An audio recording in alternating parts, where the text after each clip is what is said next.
చంద్రబాబు గారిని చాలా రోజులు కలిశారు. చెప్పండి సార్. చాలా రోజుల తర్వాత ఒకప్పటి ఎన్నో కష్టాలు పడి ముఖ్యమంత్రిగా మళ్ళొకసారి చంద్రబాబు నాయుడు గారు ఆంధ్రప్రదేశ్ ముఖ్యమంత్రిగా కావడం మాకు అందరూ కూడా సంతోషమైన విషయం. ఆనాడు ఎన్టీ రామారావు పాలన మళ్లీ రావాలని ఈ తెలంగాణలో కూడా మళ్లీ ఎన్టీ రామారావు ఏ విధంగానైతే పేద బడుగు వర్గాల ఆశాజ్యోతిగా నిలిచాడో ఆ విధంగా తేవాలన్న ఉద్దేశంతో ఈరోజు వారిని కలవడం జరిగింది.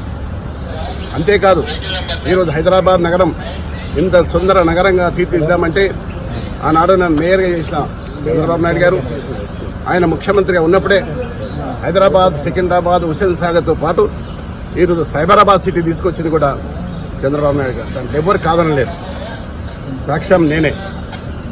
ఈ హైదరాబాద్ నగరంలో clean and green the best city award, the best tourism award తీసుకొచ్చింది కూడా చంద్రబాబు నాయుడు గారు.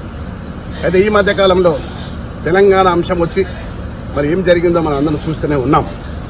కానీ మళ్ళీ పూర్వ వైభవం తీసుకురావడానికి మేమందరం కూడా చంద్రబాబు నాయుడు కలవడం, మరొకసారి మనం పిలిచి మాట్లాడుతున్నాడు.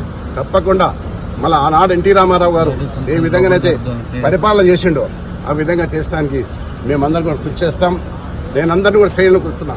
చాలా మంది తెలుగుదేశంకు ఎన్టీ రామారావు అభిమానులు ఉన్నారు. ఇంకా వారందరూ కూడా ఏకతాటి మీద తీసుకొచ్చి మళ్ళీ పూర్వ వైభవం తీసడానికి నేను ప్రయత్నం చేస్తాను. మీరు టీడీపీలోకి వెళ్తారా సార్? 100%.